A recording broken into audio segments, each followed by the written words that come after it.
Hello student, welcome to the online class for school.com। तो बालको, आज हम लोग फिर से बात करने वाले क्लास 10th के पहले चैप्टर का, ठीक है ना, जिसका नाम है प्रकाश का परावर्तन तथा अपवर्तन। हम लोग पिछले लेक्चर में बात कर रहे थे कि अवतल दर्पण में प्रतिबिंब का बनना, ठीक है ना। वहां पे हम लोगों ने अवतल दर्पण में कुल मिलाकर के 6 प्रतिबिंब बनाए थे, ठीक है। आज हम लोग क्या देखेंगे? आज हम लोग देखेंगे उत्तल दर्पण में किस तरह से हम लोग प्रतिबिंब बनाते हैं, और उसके बाद लास्ट का जो हमारा दर्पण बचेगा वो होगा समतल दर्पण में प्रतिबिंब का बनना। चलिए हम लोग पहले एक बार फिर से बात कर लेते हैं कि हम लोगों ने किस तरह से अवतल दर्पण में प्रतिबिंब बनाए थे, उसको एक बार में ही याद कर सके, ठीक है ना। अगर हमसे कोई पूछे अगर वो सूची पर है तो प्रतिबिंब कहाँ बनेगा, हमें याद होना चाहिए, ठीक है ना।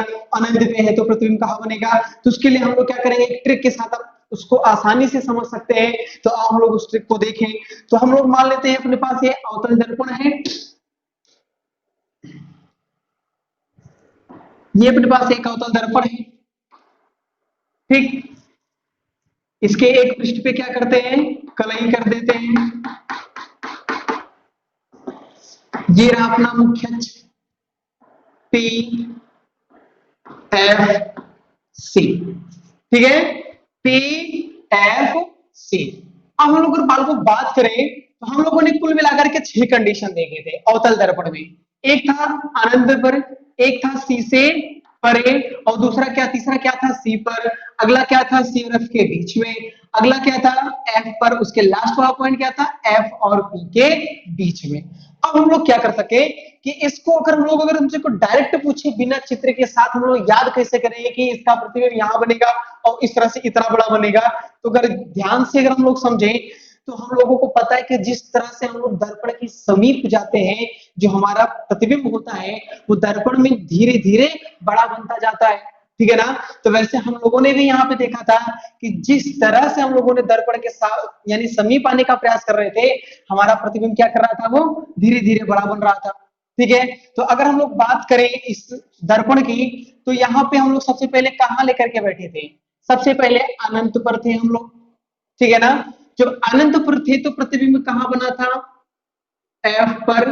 अनंत पर वस्तु रखा गया था तो प्रतिबिंब कहाँ बना था, एफ पर, ठीक है ना। और दूसरी चीज, इसी के साथ हम लोग इसी का उल्टा वाला समझ ले, अर्थात 6 कंडीशन है, कैसे कैसे में कंडीशन को याद रखने हैं हम उसको समझ ले। अनंत पर होते हैं तो हमारा प्रतिबिंब कहाँ बनता है, फोकस पर। अब फोकस पर बनेगा जिसका मतलब बहुत ही छोटा, अर्थात बिंदु के आकार का। अब जाहिर सी बात है, जब हम इसी वस्तु को उठा करके फोकस पर रखेंगे तो इसका प्रतिबिंब कहाँ बन जाएगा, अनंत पर बनता है, ठीक है ना। देखो बात एक ही, बस उल्टे हैं सब, ठीक है ना। जब वस्तु अनंत पर होता है तो प्रतिबिंब बनता है फोकस पर, ठीक है। और जब वस्तु फोकस पर रखा होता है तो प्रतिबिंब बनता है अनंत पर, बात एक ही है, ठीक है ना। यहां से वहां, वहां से यहां। चलिए, दो कंडीशन तो प्रॉपर तरीके से हम लोगों को याद हो गए, ठीक है ना। बस दर्पण के सामने बन रहा है तो प्रकृति वास्तविक उल्टा होगा ही होगा, तो दर्पण के पीछे बनेगा तभी वो काल्पनिक भाग में मिलेगा हमें, ठीक है ना। चलिए हम लोगों ने देखा यहां पर रहा है, चलिए एक कदम आगे बढ़ाते हैं। जैसे ही एक कदम आगे बढ़ाते हैं तो प्रतिबिंब, कहने का मतलब हम दर्पण के समीप जाने का प्रयास कर रहे हैं, और जब दर्पण के समीप जाने का प्रयास करेंगे तो हमारा प्रतिबिंब क्या होगा, धीरे धीरे क्या होता जाएगा, वो बड़ा बनता जाएगा। तो यहाँ पे अगर हम लोग देखें तो जैसे जैसे हम लोग क्या करते हैं, इसके समीप जाने का प्रयास करते हैं, तो देखते क्या है, जैसे हम लोग सी से परे होते हैं, ठीक है ना, सी से परे, तो तुरंत ये प्रतिबिंब खिसक करके थोड़ा सा इधर आ जाता है, अर्थात ये सी और एफ के बीच में आता है, ठीक है ना। अगर बात करें जब हम लोग सी से परे होते हैं तो ये कहां जाता है, सी और एफ के बीच में। चलिए इसका उल्टा ये था, अगर हम लोग ध्यान दें जब हम लोग सी से परे होते हैं तो प्रतिबिंब कहां बनता है, सी तथा एफ के बीच में। लेकिन जब हम लोग कहां पर होते हैं, सी और एफ के बीच में, तो पता है प्रतिबिंब कहां बनता है, प्रतिबिंब बनता है सी से परे। ध्यान से देखना, बात एक ही कर रहे, कहने का मतलब है एक के साथ एक को कैसे याद रखें वो बहुत आसान है। अनंत पर थे तो फोकस पे, फोकस पर तो अनंत पर, ठीक है ना। अब देखो हम लोग सी से परे हैं तो प्रतिबिंब कहां बन रहा है, सी और एफ के बीच में, ठीक है। जब हम लोग वस्तु को कहां रख रहे हैं, जब हम लोग वस्तु को सी तथा एफ के बीच में रख रहे हैं, जहां पे प्रतिबिंब बना था कब, जब सी से परे थे। तो जब हम लोगों ने वस्तु को C तथा F के बीच में रखा तो हम लोगों का प्रतिबिंब कहाँ बन रहा है, तो हम लोगों का प्रतिबिंब बन रहा है C से परे बन रहा है, ठीक है ना। चलिए आगे फिर से हम लोग बात करते हैं, 2 और 2 कितने हो गए, 4 कंडीशन। अभी एक 2 कंडीशन हमारे बचे हुए हैं, ठीक है ना। अगर एक कंडीशन की बात करें तो एक कंडीशन तो हम लोगों का बहुत ही ज्यादा सिंपल है, हम लोगों को ये तो बहुत ही ज्यादा आसानी से हम लोग इसको याद कर सकते हैं। कौन सा है वो, सी वाला, ठीक है। जब हम लोग सी पर होते हैं तो हमारा प्रतिबिंब क्या होता है, हमारा प्रतिबिंब सी पर ही बनता है, ठीक है ना। जब वस्तु कहां रखा होता है, वक्रता केंद्र पर, तो प्रतिबिंब भी कहां बनता है, वक्रता केंद्र पर ही बनता है, ठीक है ना। चलिए ये हमारा 1 2 3 4 5, ठीक है ना। अगर ध्यान से अगर हम लोग अगला देखें, ये छठा था, जो छठा कौन सा था, जब हम लोग F और P के बीचों बीच होते हैं, अर्थात बीच में कहीं भी होते हैं, ठीक है ना। जब हम लोग इसके बीच में होते हैं तो हम लोग क्या देखते हैं कि हम लोगों का प्रतिबिंब दर्पण के सामने ना बन करके दर्पण के पीछे, अर्थात काल्पनिक भाग में पीछे बना था, कुछ यहां पर बना था। अगर हम लोगों ने जब वस्तु को यहां पर रखा था, तो अगर इस एक कंडीशन को छोड़ दिया जाए तो जितने भी प्रकृति होती हैं सब दर्पण के सामने हैं, तो वास्तविक उल्टा, तो जाहिर सी बात देखो ये दो सभी प्रतिबिंब क्या होते जा रहे हैं, ये सभी प्रतिबिंब देखो धीरे धीरे जैसे जैसे दर्पण के समीप जा रहे हैं वैसे वैसे हमारा प्रतिबिंब क्या होता जा रहा है, बड़ा बनता जा रहा है। अनंत बढ़ते तो बिंदु के आकार का था, थोड़ा सी से परे आए अर्थात आगे आए तो प्रतिबिंब इतना बड़ा बना, सी पर आए तो उसी के बराबर बन गया, और उसके बाद यहाँ पे देखो जैसे ही सी एफ के बीच में, कहने का मतलब इसके समीप जा रहे हैं, हमारा प्रतिबिंब क्या होता जा रहा है, धीरे धीरे बड़ा बनता जा रहा है, ठीक है। चलिए लास्ट का देखिए, वो लास्ट वाला आपको याद रखना होगा कि जब वस्तु हमारा एफ और पी के बीच में स्थित होता है तो उस समय हमारा प्रतिबिंब जो है वो दर्पण के पीछे बनता है, अर्थात उसे हम कह सकते हैं वह काल्पनिक भाग में बनता है, बस केवल हम लोग कल्पना करके मात्र बना सकते हैं, लेकिन वह ओरिजिनल किरणें हमें नहीं दिखाई देती है, इसीलिए उसको हम लोग बोलते हैं आभासी। और आभासी होने के कारण ये क्या होता है, इसका प्रतिबिंब हमें सीधा प्राप्त होता है, अर्थात सीधा प्रतिबिंब मिलता है, ठीक है ना। चलिए ये रहा हमारा याद करने का तरीका। अब हम लोग आसानी से बात कर सकते हैं, वैसे भी हम लोग क्या कह सकते हैं, अनंत पे है तो फोकस पर बनेगा, सी से परे है तो सी और एफ के बीच में, और सी और एफ के बीच में है तो सी से परे बनेगा स्थिति, ठीक है ना प्रतिबिंब। अगर सी पर है तो सी पर बनेगा, ठीक है। एक पॉइंट अलग है इन सब से, वह कौन सा है, जब वस्तु एफ तथा किसके बीच में, सी पी के बीच में स्थित होता है तो उस समय प्रतिबिंब दर्पण के सामने ना बन करके दर्पण के पीछे बनता है, ठीक है ना। ये रहा हमारा कौन सा, अवतल दर्पण में प्रतिबिंब का बनना। अब शायद अगर इस तरीके से हम लोग याद करें तो हमारा प्रतिबिंब बनना एकदम आसान हो जाएगा। याद रखना जब भी आप प्रतिबिंब को बनाएं तो स्केल की सहायता से बनाएं, इनके बीच की दूरियों को एकदम स्पष्ट रूप से बराबर रखें, क्योंकि अगर दूरी छोटी बड़ी होगी तो प्रतिबिंब इधर उधर भगना शुरू हो जाता है, ठीक है ना। चलिए अब हमारा अवतल दर्पण खत्म होता है जो हम लोगों ने पिछले लेक्चर में पढ़ा था। अब हम लोग बात करेंगे उत्तल दर्पण, ठीक है ना। क्या देखेंगे, उत्तल दर्पण में प्रतिबिंब का बनना।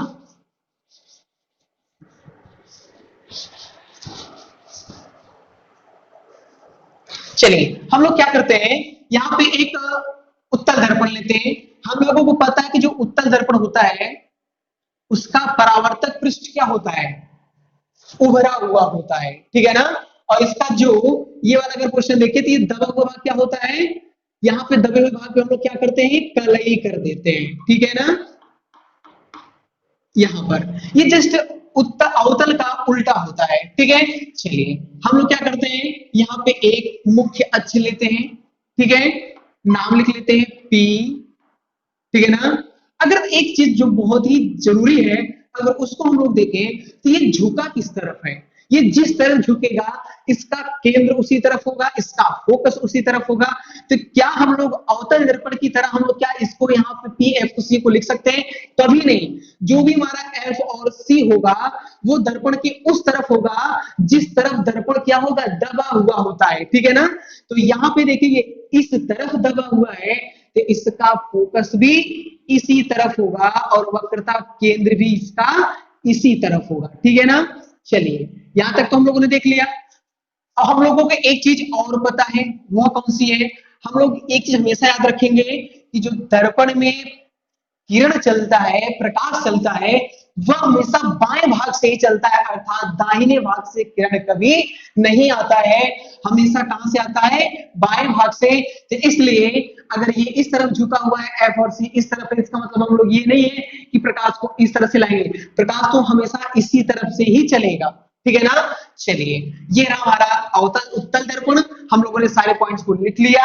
अब हम लोग क्या करेंगे? अब हम लोग यहाँ पे किरण आरेख बनाने को सीखेंगे। तो यहाँ पे अगर देखें, तुम्हारा पहला जो पॉइंट होता है ये होता है कि जब वस्तु कहां पर स्थित हो? जब वस्तु अनंत पर स्थित हो, जैसे हम लोगों ने अवतल दर्पण में देखा था। तो यहाँ पे हम लोग क्या कर सकते हैं? पहला पॉइंट लिख सकते हैं, जब वस्तु अनंत पर जब वस्तु अनंत पर स्थित हो।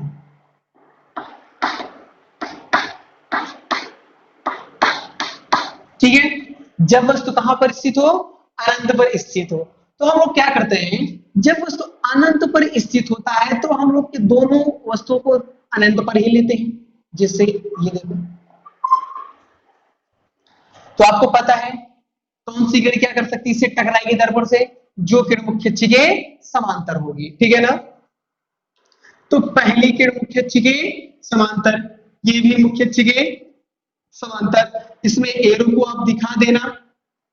अब ये दर्पण से टकराएगी तो ये क्या करेगी? दर्पण से टकराने के पश्चात ये परावर्तित हो जाएगी, और ये भी दर्पण से टकराने के पश्चात ये क्या कर जाएगी? परावर्तित हो जाएगी, ठीक है ना? तो अब हम लोग को पता है ये भी परावर्तित किरण है और ये भी परावर्तित किरण है ना। तो ये अगर हम लोग ध्यान से देखें, क्या ये दोनों परावर्तित किरणें कभी एक दूसरे को प्रतिच्छेद कर पाएंगी? कभी नहीं। क्यों? क्योंकि इनके जो बीच की दूरी है, ठीक है ना, वो क्या कर रही है? वो निरंतर बढ़ रही है। तो जिन दो रेखाओं के बीच की दूरी निरंतर बढ़ती है, वो रेखाएं कभी एक दूसरे को प्रतिच्छेद नहीं कर पाती हैं। तो इसका मतलब एक फंडा हम लोगों का गलत हो गया कि दर्पण के सामने तो प्रतिबिंब नहीं मिलने वाला है। अब दर्पण के सामने अगर वो नहीं मिलेगा तो हमें प्रतिबिंब तो चाहिए, वो चाहे दर्पण के सामने मिले या दर्पण के पीछे मिले। और हमको ये भी पता है लोगों को कि दर्पण के पीछे मिलेगा तो वो काल्पनिक भाग में ही मिलेगा, क्योंकि दर्पण में क्या किया गया है? कलई किया गया है, पॉलिश किया गया है, जिसके कारण प्रकाश इधर से इधर की तरफ नहीं जा सकता, ठीक है ना? तो अब हम लोग क्या करेंगे? इन्हीं किरणों को धीरे धीरे, अब ये देखो परावर्तित किरण है ना, इन्हीं किरणों को हम लोग क्या करेंगे? आगे बढ़ाएंगे। आपको ये भी पता है जब जो भी किरणें क्या होती है? मुख्य अक्ष के समांतर होती है, वो दर्पण से टकराने के पश्चात वो फोकस से ही जाने का प्रयास करती हैं, ठीक है ना? तो ये देखो, इसी किरण को हम लोग इधर ऐसे आगे बढ़ाएंगे, ठीक है ना? ये देखो, ये आगे बढ़ रही है, तो ये जाना कहां से पसंद करेंगी? फोकस से। कहां से जाएंगे ये? फोकस से। ये भी देखो फोकस से ही जाएगा। देखो ये अपना प्रतिबिंब कहां बनता हुआ दिखाई दे रहा है? अब देखो, ये भी परावर्तित है और ये भी काल्पनिक भाग का परावर्तित किरण है और ये भी काल्पनिक भाग का परावर्तित किरण है। देखो, ये दोनों परावर्तित किरण एक दूसरे को प्रतिच्छेद करती हैं, ठीक है ना? हम लोग जानते हैं कि जहां दो परावर्तित किरणें एक दूसरे को प्रतिच्छेद करती हैं, हमारा प्रतिबिंब वही मिलता है। तो हम लोग क्या कर सकते हैं? इसको ये देखो प्रतिच्छेद कर रही है, तो यहीं पे हम लोग पॉइंट कर देंगे। तो कहने का मतलब ये है कि प्रतिबिंब हमारा यही मिल रहा है, ठीक है ना? तो करेंगे क्या? अब हम लोग यहाँ पे पॉइंट करके अब ये बता सकते हैं कि प्रतिबिंब की स्थिति कहाँ है। अगर आपसे कोई पूछा कि प्रतिबिंब की स्थिति कहाँ है, तो आप क्या बोलोगे? फोकस पर, अर्थात फोकस पर बनता हुआ दिखाई दे रहा है। अच्छा, अगर फोकस पर है तो क्या इसका आकार है कुछ? इसका आकार बहुत छोटा है।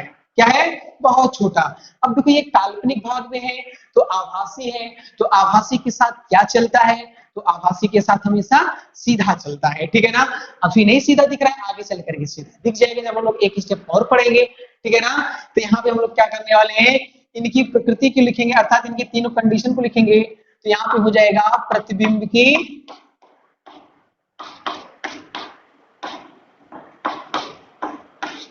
प्रकृति। और दूसरा क्या हो जाएगा, प्रतिबिंब का आकार। तीसरा क्या हो जाएगा, प्रतिबिंब की स्थिति।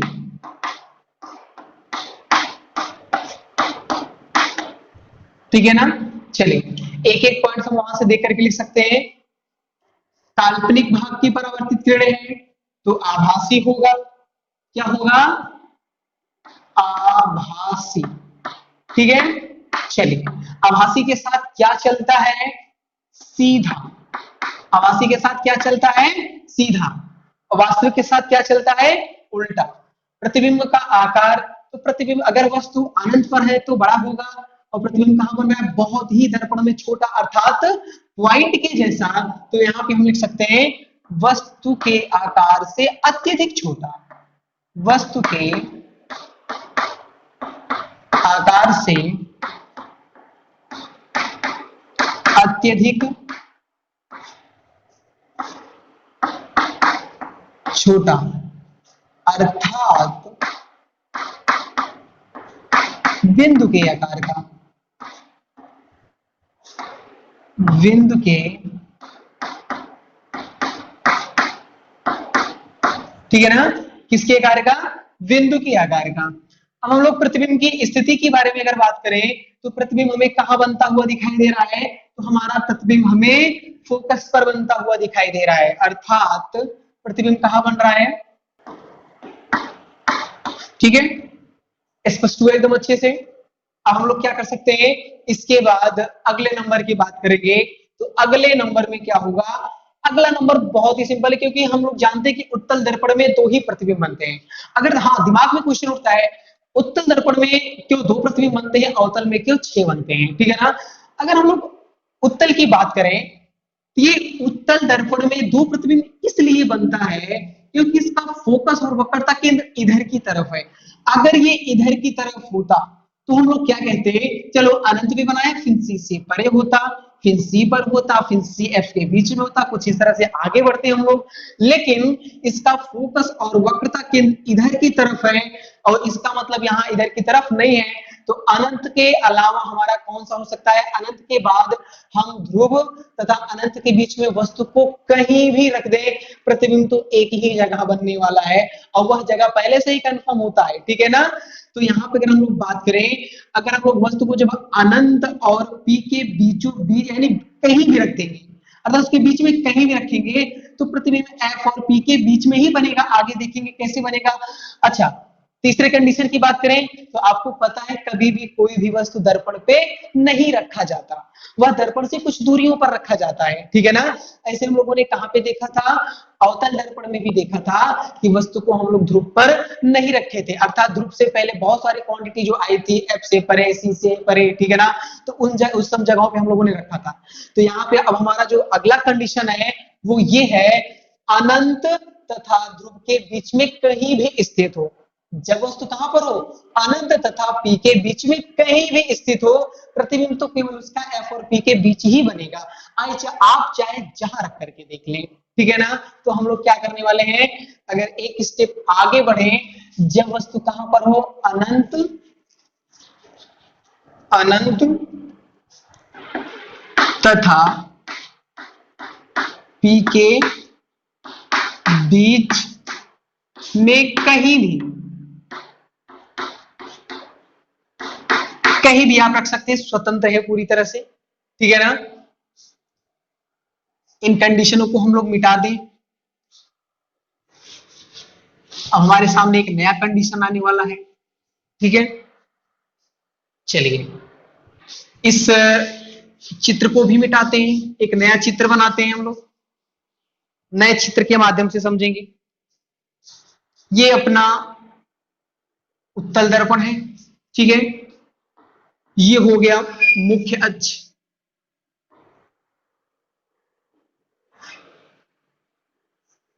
लाइन को एकदम सीधी रखना। ये हो गया अपना P ध्रुव, F फोकस, C वक्रता केंद्र। ओके। चलिए ये रहा हमारा अनंत ठीक है ना। हमें वस्तु को कहां रखना है, अनंत और पी के बीच में कहीं भी रख दे। कहां रखना है, अनंत और पी के बीच में कहीं भी। तो चलिए हम लोग यहां पे रख देते हैं, ये देखो, ठीक है ना, ये वस्तु रखा गया है। अब करेगा क्या, आपको पता है जी, इस वस्तु से निकलने वाली जो पहली किरण होती है वह मुख्य अक्ष के समांतर ही लेनी है, वो चाहे लेंस हो चाहे दर्पण हो। हम लोग अवतल दर्पण में भी इसी प्रकार समझे थे, चाहे वो आपका कुछ भी हो, बस इतना याद रखना कि पहली किरण क्या होगी, मुख्य अक्ष के समांतर। चलिए लेके चलते हैं मुख्य अक्ष के समांतर इसको। ये देखो मुख्य अक्ष के समांतर गई। अब ये मुख्य अक्ष के समांतर है, तो दर्पण से टकराने के पश्चात ये फोकस ही तो जाना पसंद करेगी। तो चलिए ये देखो दर्पण से गई, इस तरह से टकरा करके परावर्तित हो गई, क्योंकि ये पॉलिश किया गया है यहाँ पे, ठीक है ना। अब हम लोग यहाँ पे क्या देखेंगे, अब यही परावर्तित किरणें ये कहां से जाना पसंद करेगी, फोकस से। तो फोकस से इस डॉटेड लाइन के साथ जाएगी, क्यों, क्योंकि ये जो अपना फोकस दिखाई दे रहा है, ठीक है ना, ये इधर की तरफ है और पॉलिश के कारण इस पर काल्पनिक भाग में किरणें जाएंगी, ठीक है ना। चलिए अब प्रतिबिंब बनाने के लिए एक किरण की आवश्यकता तो हमें फिर से पड़ेगी, ठीक है ना। वह किरण कौन सी होगी, हम लोग एक किरण और लेंगे। तो यहाँ पे अगर हम लोग देखें, एक किरण लोग कहां पर डाल देंगे, ध्रुव पर। जब ये किरण ध्रुव पर तिरछी आपतित होगी तो ये क्या हो जाएगी, तिरछी परावर्तित हो जाएगी। देखो ये तिरछी क्या हो गई, परावर्तित। एरो का निशान जरूर दिखाना है आपको, एरो का निशान सबसे महत्वपूर्ण है, ठीक है ना। चलिए फिर आगे हम लोग बढ़ते हैं। जब आगे बढ़ेंगे तो ये भी परावर्तित किरण है और ये भी परावर्तित किरण है, क्या ये दोनों परावर्तित किरण फिर से कभी एक दूसरे को प्रतिच्छेद कर पाएंगे, तो ये दोनों किरणें एक दूसरे को प्रतिच्छेद नहीं कर सकते। अगर ये एक दूसरे को प्रतिच्छेद नहीं कर सकते तो इसका मतलब प्रतिबिंब नहीं मिलेगा, तो हमें प्रतिबिंब चाहिए। तो जब प्रतिबिंब चाहिए तो हम लोग दर्पण के पीछे जाने का प्रयास करते हैं। तो इसी परावर्तित किरण को हम लोग क्या करते हैं, दर्पण के पीछे बढ़ाने का प्रयास करते हैं। तो ये जब पीछे बढ़ाने का प्रयास करते हैं तो ये क्या करेगा, इस काल्पनिक भाग को कहीं ना कहीं तो ये काटेगा, ठीक है ना। तो ये भी परावर्तित और ये भी परावर्तित। अब देखो दो परावर्तित किरण एक दूसरे को क्या कर रहे हैं, प्रतिच्छेद कर रही है। जब ये एक दूसरे को प्रतिच्छेद कर रही है तो ये देखो अपना प्रतिबिंब यहाँ पे मिल गया।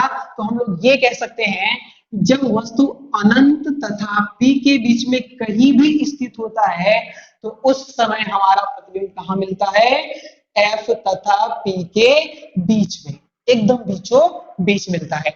अगर आपसे पूछे ये बताओ आकार में कैसा दिख रहा है, तो आकार में ये वस्तु के आकार से छोटा ही तो दिख रहा है ना। तो क्या हो जाएगा, ये वस्तु के आकार से छोटा दिख रहा है, ठीक है। चलिए अब हम लोग क्या करते हैं, इसकी कंडीशन को देख देख करके लिखते हैं। तो पहला क्या हो जाएगा, अब देखो काल्पनिक भाग में है तो आभासी होगा ना, क्या हो जाएगा, आभासी, ठीक है। अच्छा आभासी के साथ सीधा चलता है और सीधा दिखाई भी दे रहा है, ये भी सीधा है और ये भी सीधा है, तो यहां हम लोग लिख सकते हैं सीधा, ठीक है। चलिए फिर अगले टॉपिक की हम लोग बढ़ते हैं। तो अगले टॉपिक को अगर हम लोग ध्यान से देखें तो प्रतिबिंब का आकार, तो वस्तु के आकार से क्या है, छोटा है ना। तो यहाँ पे क्या लिखेंगे, वस्तु के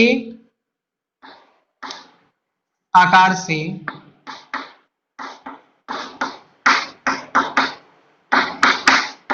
छोटा। प्रतिबिंब की स्थिति क्या होगी, एफ तथा पी के बीच में, ठीक है ना। ये रहा हम लोगों का उत्तल दर्पण। तो हम लोगों ने दो किरण आरेख को बढ़िया से समझ लिया। वो ये है कि अपना एक उत्तल दर्पण खत्म हुआ, अपना एक अवतल दर्पण खत्म हुआ। हाँ एक दर्पण भी अपना बचा हुआ है, वो कौन सा दर्पण है, समतल दर्पण। अब हम लोग जो आगे बात करने वाले हैं वो बात करने वाले हैं समतल दर्पण के बारे में।